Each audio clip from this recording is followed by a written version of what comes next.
Hey guys, welcome back to another episode of Designing the Best You. This one is a continuation of last week. We had the broad umbrella of different wounds that can affect our career, health, and life, actually everything life. And today we're going to dive deep into one of those wounds, okay? The first one, and there's multiple wounds, but these are the main four that a lot of people are aware of and have connected the dots to. And I'm going to connect to this other dot for you of how it affects your career, okay? And I want you to know, and this is going to be a longer episode, so be prepared. It's jam-packed of so many good things, okay, that you're going to want to be in tune for. If you have to break it up, do it, please. Come back to it. But I want you to know as we enter into this journey together, it's going to be intense. You're going to feel things. You're going to get frustrated. You might get upset. And that's perfectly normal and it's perfectly okay. Okay. I want to make that very clear. Okay. So, but as I said last week, that personal growth is not an event. And it's not an event. It's journey. As I'm trying to rush through this, it's a journey. And again, as I said last week, and I want to keep bringing this quote in because it's so good by Brene Brown, okay? Owning our story and loving ourselves through the process is the bravest thing we will ever do. So I am going to challenge you to not distance yourself just because it's a longer episode. Heck, my husband listens to Andrew Huberman's episodes and I can't remember the other guy. They're like almost 2 hours long. So you guys can stay tuned for this 30 to 45 minute episode, okay?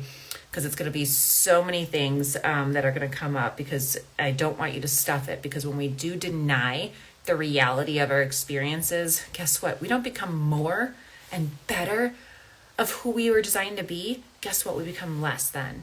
And that's not what I want for you. So I wanted to start off today by sharing a story that a client I worked with earlier in this year, she shared with me. Now, she shared in bits and pieces before, but I asked her to kind of put some things together. She's really good with some words, so I was really in sharing stories. So I asked her to sit down and put some of this together. So I am going to read this to you because it's going to set up the story for this podcast episode for the abandonment wound. That's the wound we're talking about, the abandonment wound, and it's a pretty big one. It's a pretty hefty one. Okay, so and it is intense. All right, so you can listen to it around kids, but it's just going to be really intense. Okay, so, and it could be similar to some of your stories. So please be aware of that. Okay. Panic, darkness, survival, fear. I was born by emergency C-section to a 22-year-old alcoholic mother struggling with depression. My first exposure to the world was scary and unsafe. I grew up in and out of other people's homes while my mother battled her mental illness. We spent a few years together before unpredictable chaos would turn our happy home upside down, and once again, I'd find myself living in a home of strangers. Staring up at foreign ceilings on sleepless nights, I yearned for control over my own life. Security was such a foreign concept to me, something that belonged to the other kids I went to school with, but not me. In the eyes of my many parents and teachers, being a foster kid, what that meant was I was a bad apple. And at the tender age of 12, as an angry and aggressive preteen, I became a ward of the government. My mother lost custody and a government body became my legal guardian. I couldn't do things as a normal kid would, like go on field trips or get my driver's license at 16 without a government ministry signing for me. I grew weary of people, and my wounds with my wonder and absent father embedded a deep distrust in me. Oh, who's been there, guys? I navigated the world as though I was always under attack. I hated sleepovers and any experience that resembled the first traumatic night when, at just 3 years old, I was handed off kicking and screaming into the arms of foster parents. It didn't matter that my mother loved me or that she was just a 22-year-old fumbling her way through her own deeply traumatized life. I was just a little girl with an impressionable mind and the imprint of abandonment on my psyche, and it was immense. As a child, anger became my coping mechanism, and later in life as a teenager, trouble was my middle name. Shielding myself from any possible threat or danger, the walls around my heart were thick and unmovable. No one could get through to me, for I was unlovable. My outside environment reinforced the belief that I wasn't good enough, the belief that the evidence I needed to keep my walls up and protect myself from future pain and abandonment. And despite the ways that life challenged me, I always knew I was meant for something. People saw potential in me. I knew my mom loved me, even though she couldn't properly care for me. And I was exposed to enough diversity to recognize that I had a choice of how my life would turn out. This foresight alone made me one of the lucky ones. So I went on to explore life, but the messy way, from abusive relationships to opting for a vow of celibacy to find myself at 21. Then I met a man who seemed different than all those other assholes, and we got married. Excuse me, that's just what she wrote. Rather reluctantly, I might add, but that's a story for another day. And so, as those are her words, and as I heard her speak these words to me when I requested to share this part of her story for the episode, I was like, wow. I mean, I'd heard the words before, but it's just, it seeps into your soul, and it's like part of you like feels bad, and part of you feels it yourself if you've had that abandonment wound, right? And it just, when I heard it, I was like, wow, because so many of you have been struggling for years, whether you know it or not, with the abandonment wound. And most people do carry some sort of abandonment wound.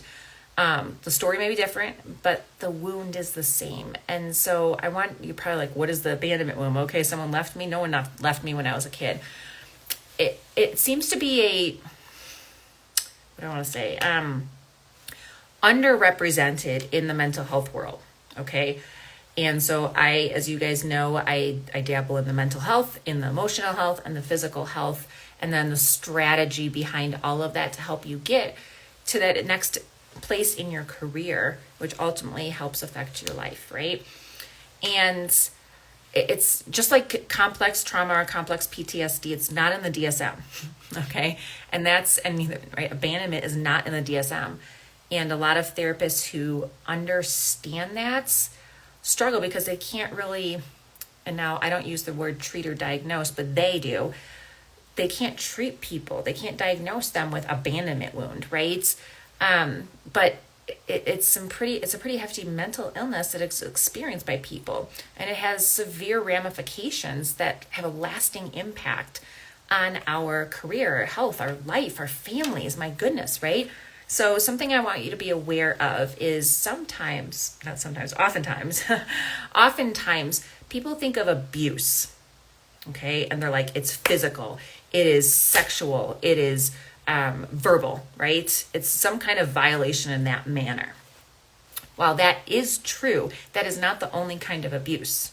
And if you guys have been around here for a while, I talk about it a lot, okay? Most victims of abuse, here's the thing, aren't even yelled at. Oh, let that sink in. Like, most victims of abuse aren't even yelled at. How many of us grew up in homes that we weren't yelled at? Okay, yes. But they weren't yelled at, okay? Some sets of victims were just ignored, neglected. Okay, some of you had a combination of yelling and neglect and all that stuff too, like myself.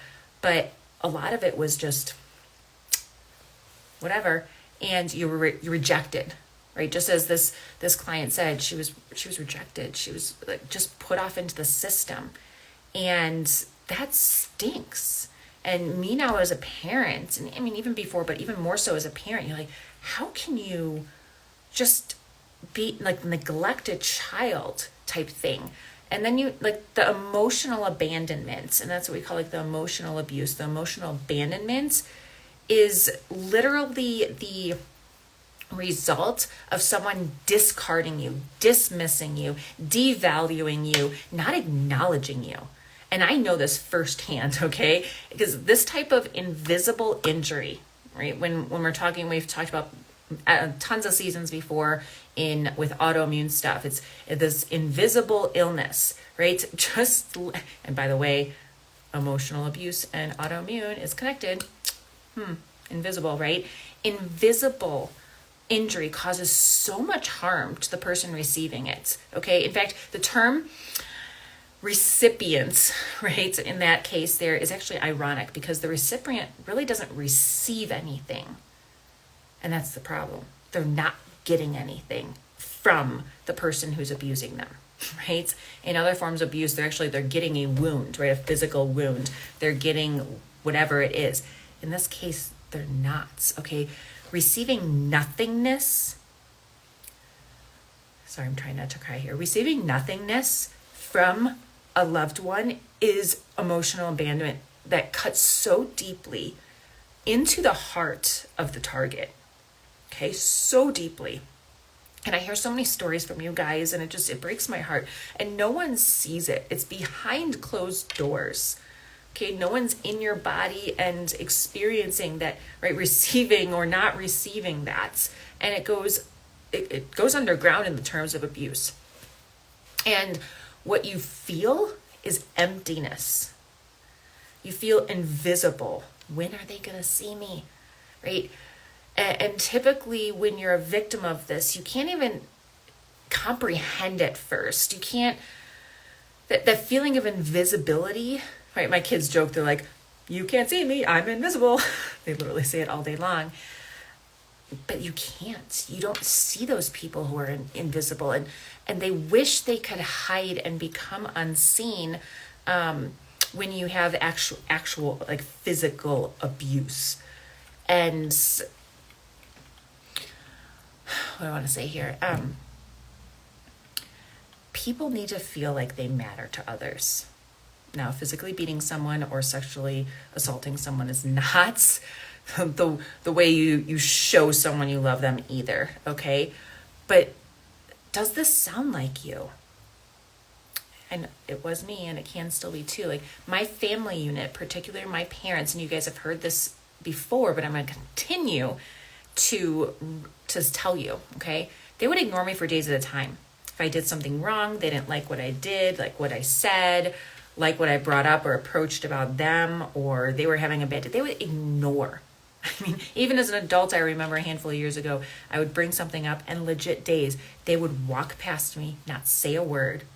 They would back up against a wall just to like let me go. So, oh my God, and then wouldn't look at me. Like, first of all, how childish. Second of all, like, my goodness, they wouldn't even, or one of the parents would look at their phone more than they would look at my face when phones came out. And I do challenge you on a side note, parents, anyone, I see it so many times in restaurants and stuff like that. Put your damn phone down. Look at your kids. Look at your family members. Look at who you're with. What is on that phone is heck of a lot more important. It can be gone in an instant. Okay? Those family members, you won't get them back. Okay? But, excuse me here. When you have the abandonment wound as your main core wound, okay, it causes you to feel like you don't matter. I mean, how many of you guys are like, I don't matter at work. I'm just a number at work. You're questioning your right to exist, right? Not only maybe at home or and around holiday times. That's how I felt. I was like, I am the odd one out. What is going on here? Research has found that one of the primary ways to injure a person is to remove them from significant human contact. Physical, whatever, but particularly in this study, communication, okay? And I know everyone's heard of narcissism, but a form of narcissistic abuse, typically abusers are narcissists, a form of narcissistic abuse is, it involves the control of communication. So, for example, my parents who would ignore me for days on end, there was one point as an adult, it was a year and a half, I'm like, are you joking me? I should have cut off communication then. But anyways, what happens is they start making crazy conversations, stonewall. They won't address an issue, right? So you bring up an issue, change the subject.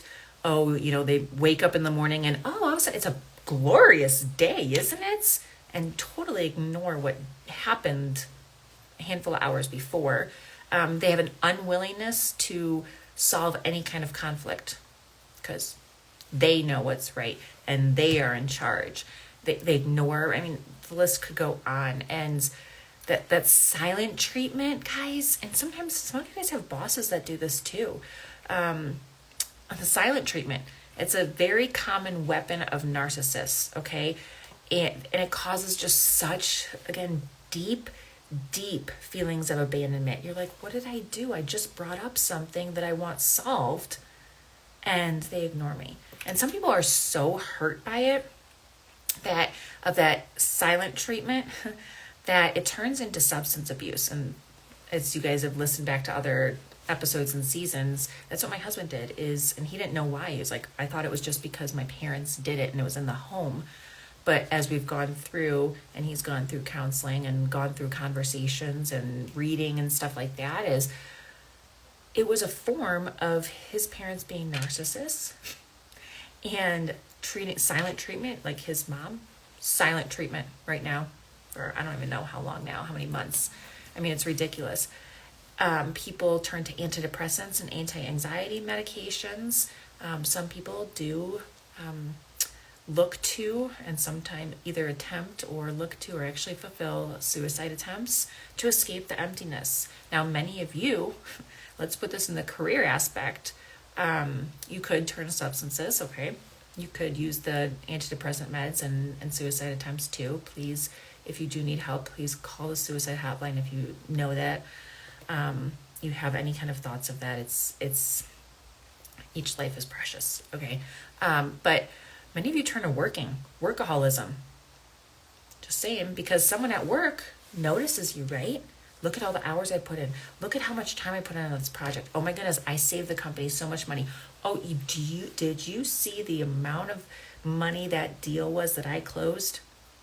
I'm telling you guys, I'm not saying that those things standalone are bad, but when you really look at it and look as to why you're doing what you do at work, if you're a healthy individual, mentally, emotionally, physically, spiritually, and you're doing those things, great. If you're not, seriously, question why. Like, why do I care so much about showing my boss that deal?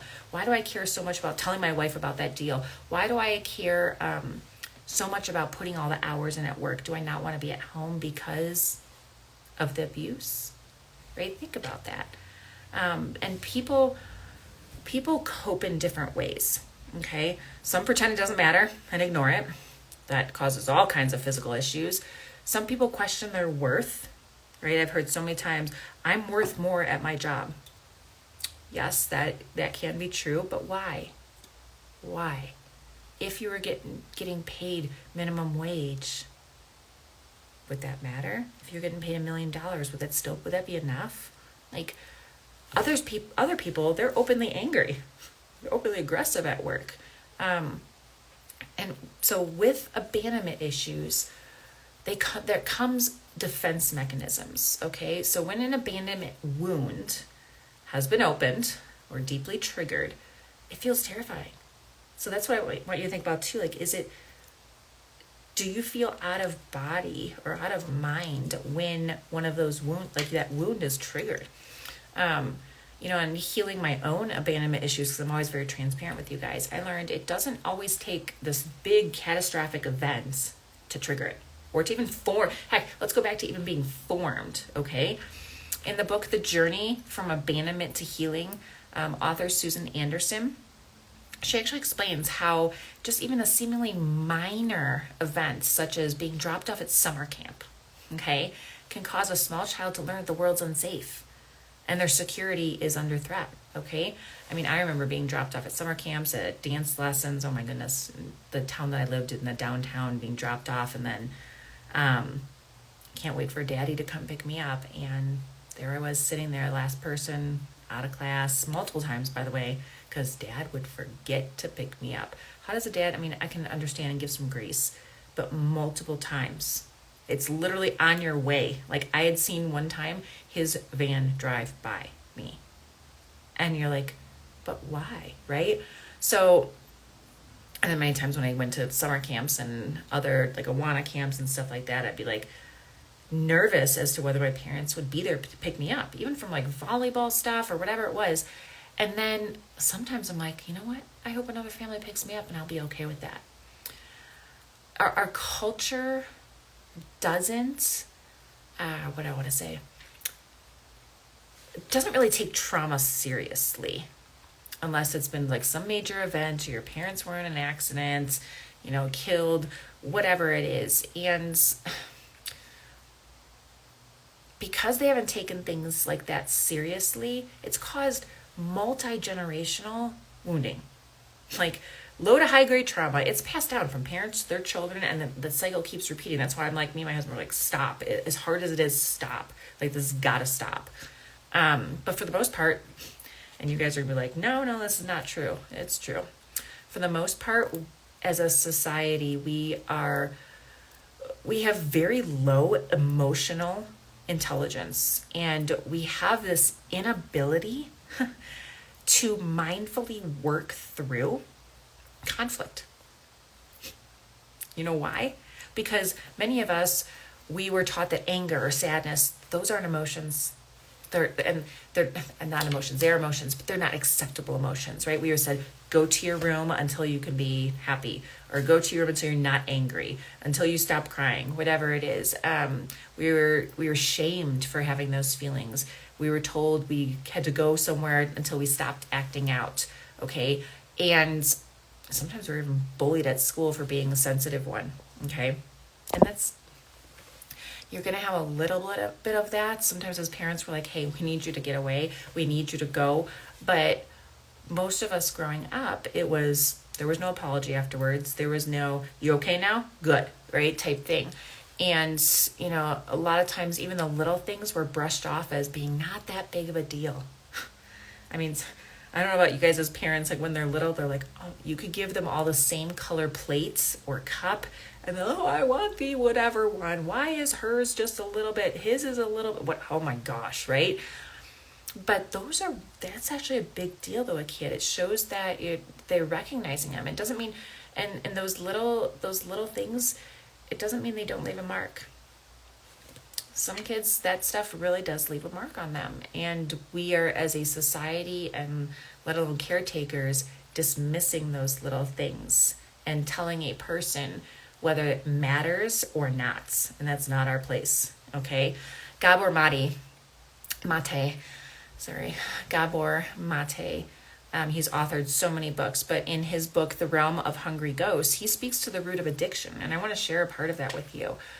Not all addictions are rooted in abuse or trauma, but I do believe they all can be traced to painful experience. A hurt is at the center of all addictive behaviors. It's present in the gambler, the internet addict, the compulsive shopper, and the workaholic. The wound may not be as deep and ache as excruciating, and it may even be hidden entirely, but it's there. And as we'll see, the effects of early stress or adverse experiences directly shape both the psychology and neurobiology of addiction in the brain. Guys, think about this. When you ignore a screaming child, and so many of us are like, la, la, la, la, I don't want to hear it, right? Too loud. On the airplane, whether it's yours or not, right? They generally get louder, don't they? And then they eventually give up. When a child's constantly ignored by their parents, they will either, one of two things, act out more, or they stuff it all in, okay? Until maybe they finally explode one day, right? We actually have been recently experiencing this with our oldest, and it's been a challenge because we're like, he desperately needs our time. We also have 2 other children and each other, and we're like, oh my goodness, he's acting out more and more and more and more. Part of it's age, but part of it is like he just wants to be heard. And he said that because we create in our home, like, we want you to tell us when you don't feel like you're being heard. Sometimes he'll say, you're a mean mommy. Okay, sometimes I am. And he said, you actually are being mean. I'm like, sometimes I am being mean. And sometimes you might see it as being mean, but I am disciplining you, or I am guiding you down a path that you need to go on, right? And that's always a fine line as a parent, right? So this is how trauma works. And I share stories like this so you guys can relate, and I'm human, okay? But this is how trauma works, is just like the screaming child, if we ignore it for too long, we're going to either explode or shrink to nothing, right? How many of you guys have physical issues because it all gets stuffed in? Your hips hurt, you have all the issues. We've gone into that on episodes before, and we're going to continue, okay? But often a stressful life event will be the trigger that's going to bring up our unfinished business from the past, which is why it's so important to understand your wounds and how you can approach them, okay?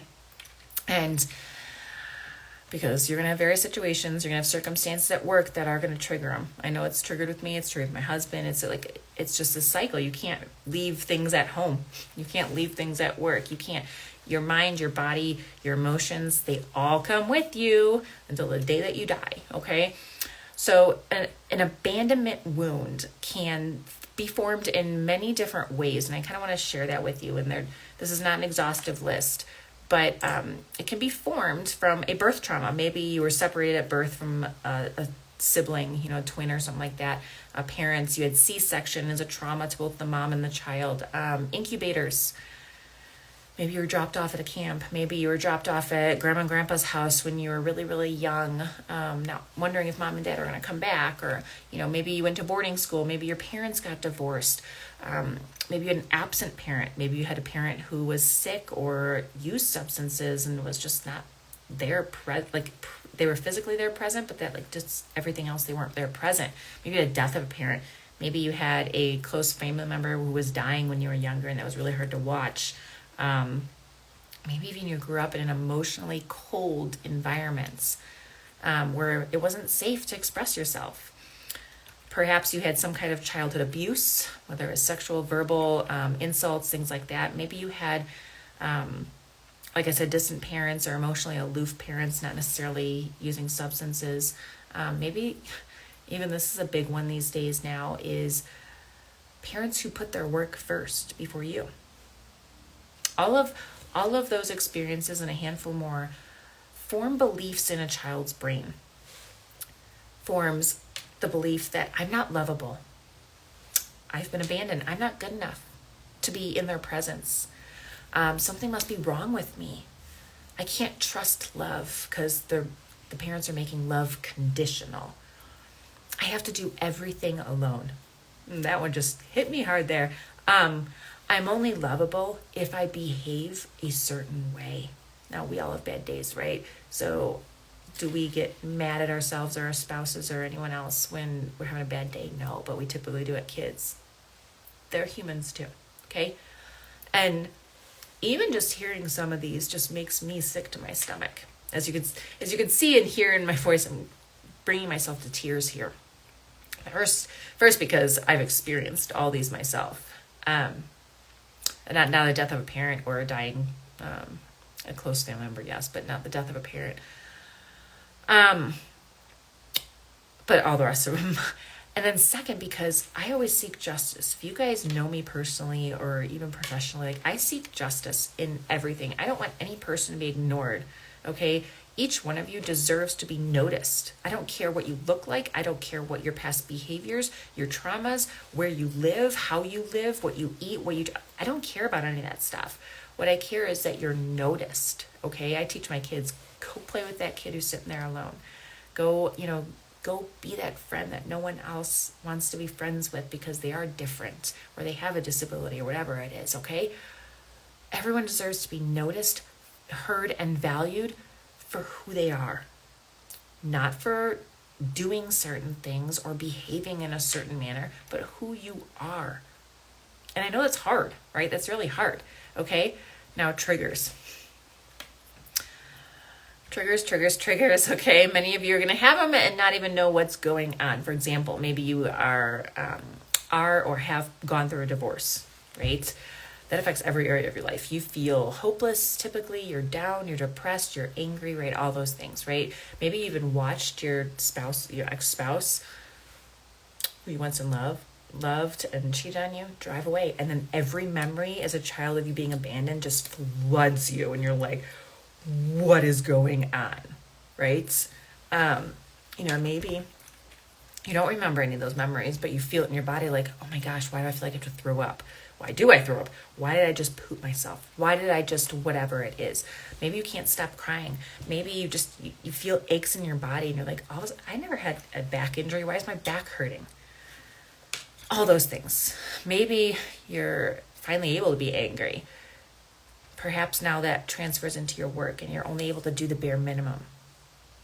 And people are like, oh, you're getting lazy, and then you get fired and or laid off or whatever it is because, oh, now you're not performing.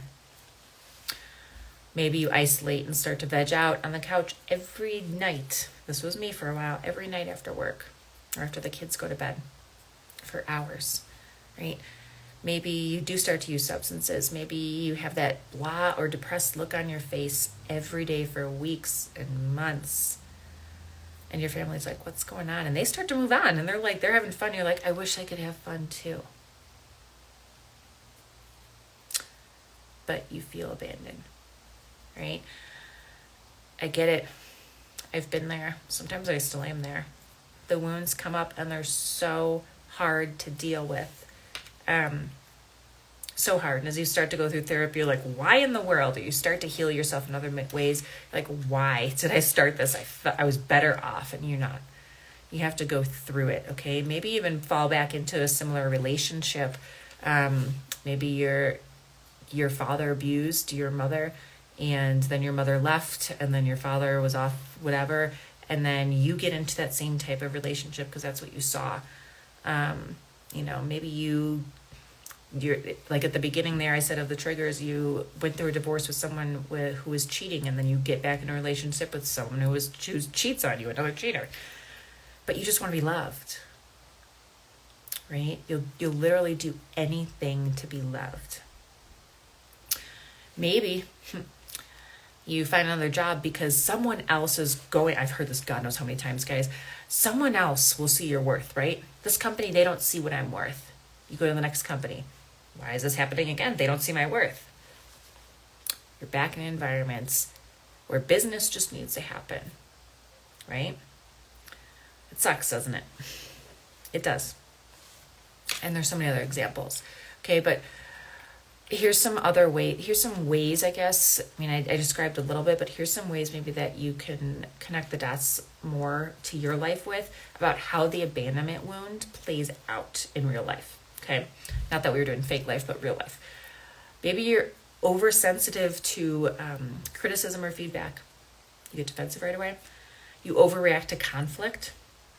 Maybe you have extreme tendencies. You immediately ghost at the first sign of conflict. Extreme outbursts, right? You get maybe like an email back from a recruiter or a company you applied to, and you're like, what the, or they ghost you. Oh my, right. All the things. Okay. Maybe you have anxiety or fear about a person leaving, or you even leaving a company. You don't want to leave because that kind of feels safe, but you know it's not right, but you have that fear. Maybe ending a relationship that you know before the other person has a chance to leave. Jealousy, suspicion that a partner is going to hurt, cheat, leave, even when there's no sign of malicious behavior. Maybe you have a lack of self-worth, insecurity, lack of confidence, self-doubt. Or you're staying in an abusive relationship. Or as I heard someone call it, it's pretty funny, is dumpster diving for love. Basically taking what you can get. Or there are some more extreme cases of being deeply triggered during events such as breakups, divorce, right, loss. Someone might feel a total loss of control over their emotions, have hyperreactivity, anxiety attacks, fear, insomnia, weight loss, weight gain, obsessive thoughts or behaviors. I've seen so much of it. It's usually where people are like, I need your help, Vanessa, after they've really hit the bottom. And an abandonment wound it's invisible to the eye, right? Like I said earlier, it leaves these telltale signs in our body and in the external world too, about how we relate to it, how we feel internally, and how we behave in our relationships is key, guys. I know you guys are all very intelligent and you can see these things, and it can have us, right, we've talked about survival mode, and it can have us spend our whole lives running from perceived danger when there isn't. And to test someone's love like a straw that inevitably breaks, right? It's just, I forgot where I was going with that, but it causes us to blindly accept bad behavior of others and we ignore our own needs when we're in survival mode, okay? And it prevents us from having a powerful voice. We've been abandoned and we feel like no one's going to hear us, right? Anyone relates? And if you don't, I want to maybe putting this in perspective of, maybe you can seek to understand what it is like for someone who lives with an abandonment wound. Because you might have a boss, you might have a coworker, you might have a friend, you might have an employee, either now or in the future, that is going through that battle, the battle of that abandonment wound. And it's your job to make sure you're aware of that. One of the most obvious signs we could say of abandonment wound is the way they respond to the criticism or conflict, okay? Maybe whenever love is extended to them, their first instinct might be like, run away, become anxious, like, what do they want from me, right? They have a very hard time trusting and receiving love and identifying what healthy love actually looks like. My husband and I have talked about that a lot. Like, what does love actually mean? We look to the Bible, but it's still hard to feel that, right? And someone who's living from their wound, we'll say, can find themselves stuck in those abusive relationships, putting up with bullying, avoiding relationships altogether, or chasing people who really don't share the same interest in developing a relationship as they do, okay? And it's also very difficult for someone who has this wound to enter into a relationship where love is flowing freely. And yeah, I won't go into that one because that leads into another wound here. But I want to share with you next, now that we've kind of probably hit some chords here and triggered some people, but how to heal that abandonment wound. And man, you guys are getting the juicy stuff because this is what I do with my clients. So y'all getting some good freebies here. So the first thing I want you to do, number one, is to acknowledge your past hurt. And it might be so many of them, but do it one by one, okay? You may have been told by other like parents or caretakers, maybe important figures in your life, that, you know, when life gets hard, you keep pushing forward. Or when the going gets tough, the tough get going, right? I hate all that stuff. As I'm healing, I'm like, that's not how it goes, right? So your first step in healing that abandonment wound is to forget all of that and acknowledge what's left to be felt, okay? Our culture, even though we're becoming more aware of it, we still teach our culture, like, swallow the pain, right? Like, put on a smile, right? Be up on stage and have a smile, go to work, have a smile, do whatever you want at home, but have a smile, you know, type thing. And throughout our relationships, trauma remains in our body, right? The body keeps score, guys. It remains in there. Even though we've made it invisible to the outside world, it's inside our bodies. Okay, there's many times where I'm like, why are my hips hurting? Because that's personally where I store my trauma, in my hips and in my upper thoracic. And so when I start to feel those things, I have to back up and say, well, what's going on? And so we all have to let go. And sometimes I even push through workouts and I'm like, why did I do that? That was stupid, right? But we have to work, and this is really hard, okay, for many people, to let go of the pride and humiliation attached to owning all the hurt from our past. You don't have to hold it. It's not your fault. You're not a bad person. You're not weak. You're not lazy. You're not unworthy because you have this wound. That's taken me years to get through. I still have nights where I'm like, why didn't they love me? Why did they leave me? Why did they ignore me? And I feel like I'm weak sometimes. And I know you guys too, because if I feel it, you guys do too. Okay? Why doesn't my boss see this? I'm working so hard, right? But we have to work at letting go of that pride, okay?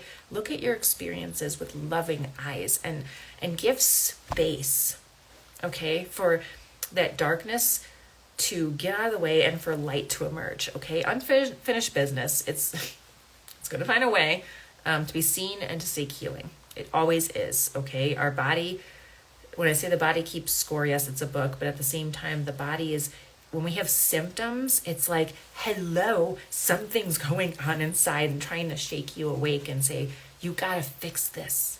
And almost always, it's a childhood wound, okay? Like abandonment's a huge one, okay? So recognize your own innocence.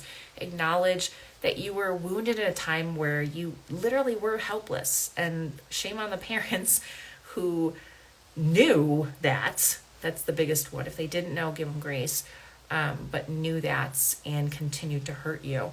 But you have to, your only option if you wish to heal is to feel all the grief, the sadness, the anger, and eventually forgiveness.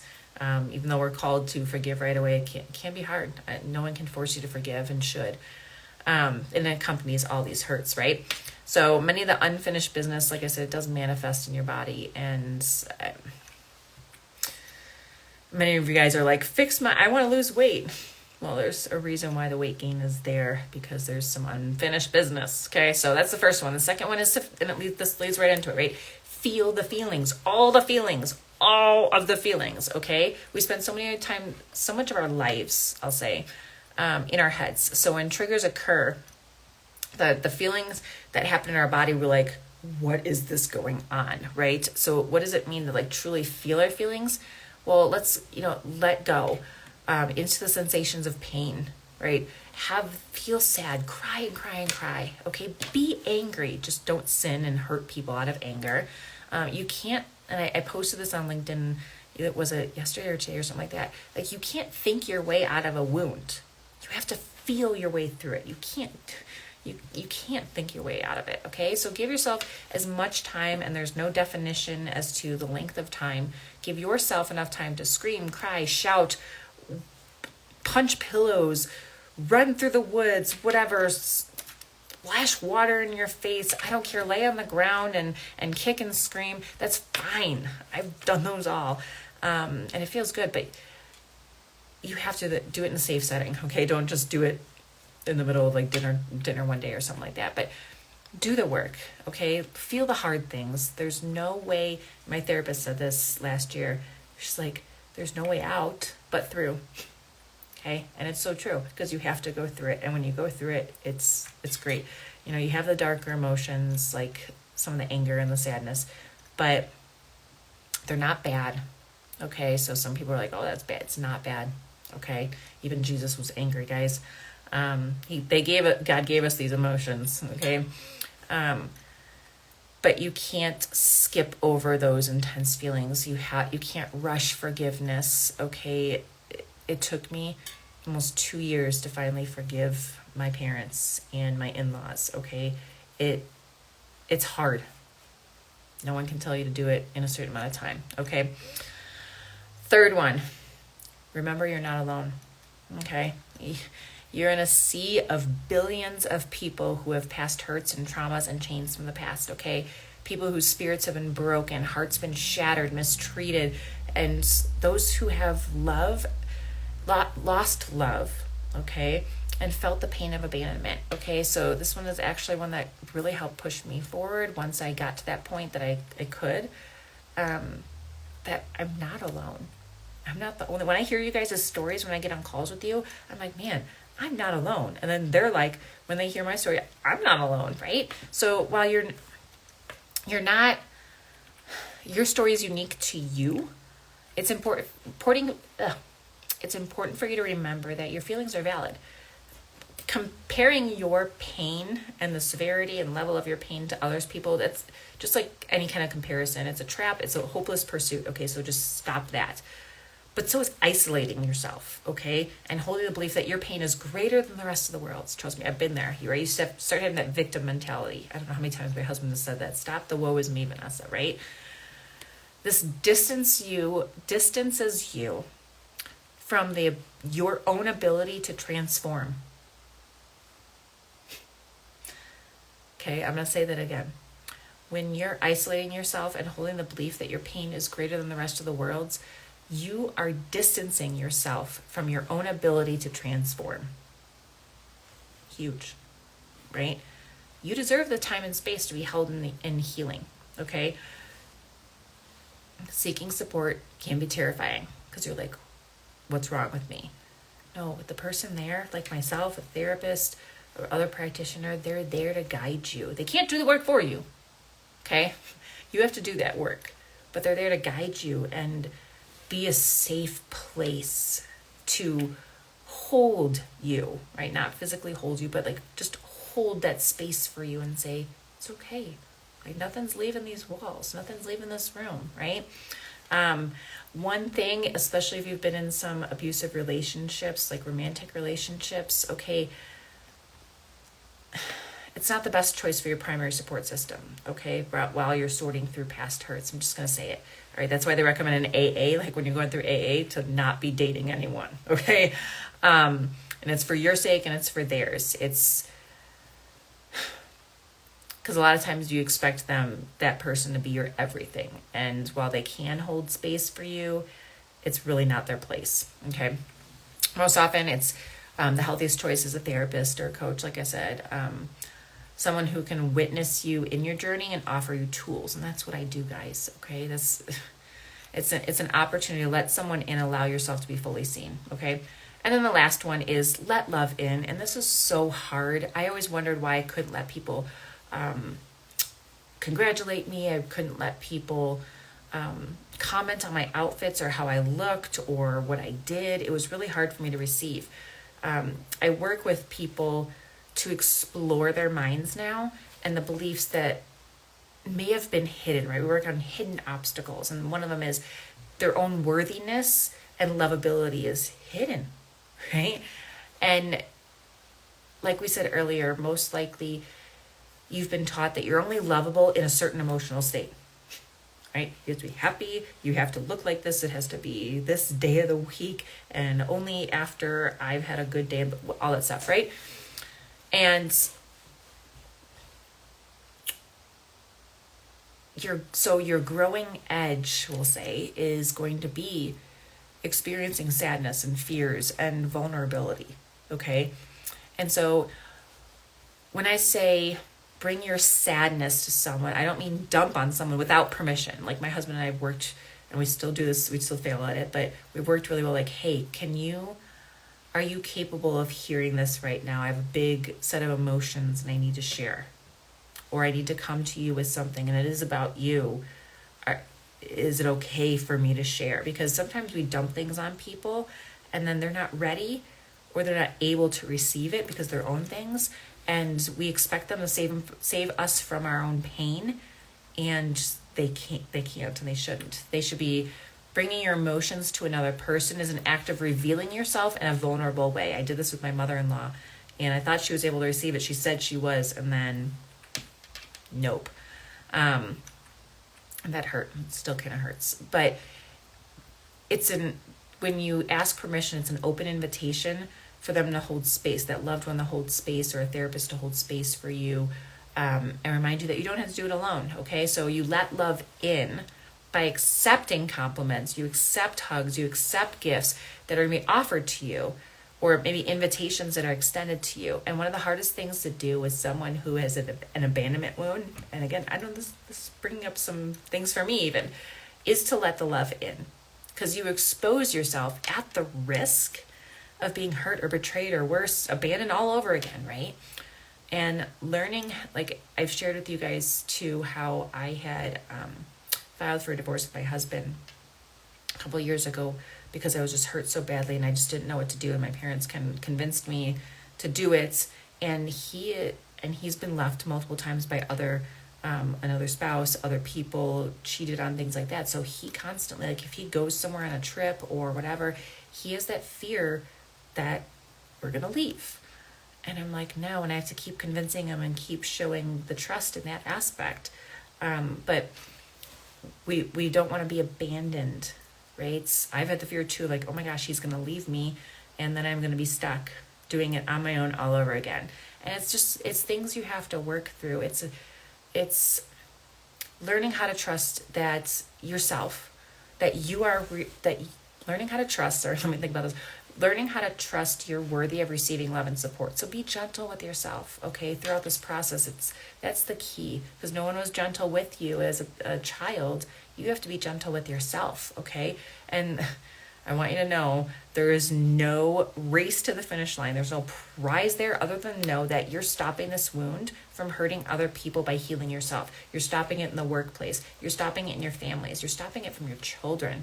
You're stopped from them experiencing and carrying it on. You're stopping it from even other people who are watching you, okay?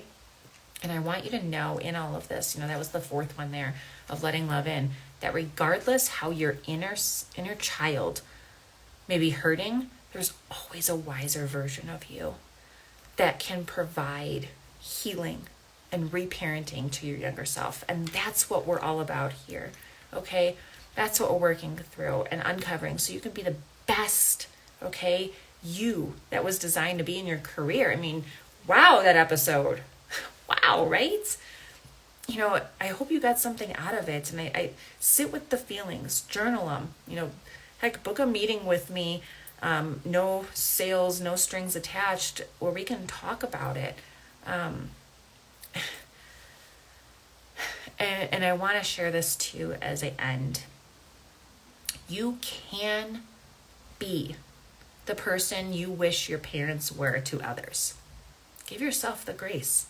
Give yourself the opportunity as well to be that person. It's not easy, but it's so worth it. And your boss and employees and coworkers and future ones, they're going to thank you for doing the work. Okay, so I really do, again, hope this episode resonated with you. And I want you to tune in next week and the following weeks, because we're going to be touching on more wounds here. And I want you to remember that your gifts and talents and ideas are worthy. You are good enough. But it's hard when it's hard when you're overwhelmed by the unresolved trauma that's blocking your success, okay? It's hard. But I want you to stay tuned for the next couple weeks, and please reach out.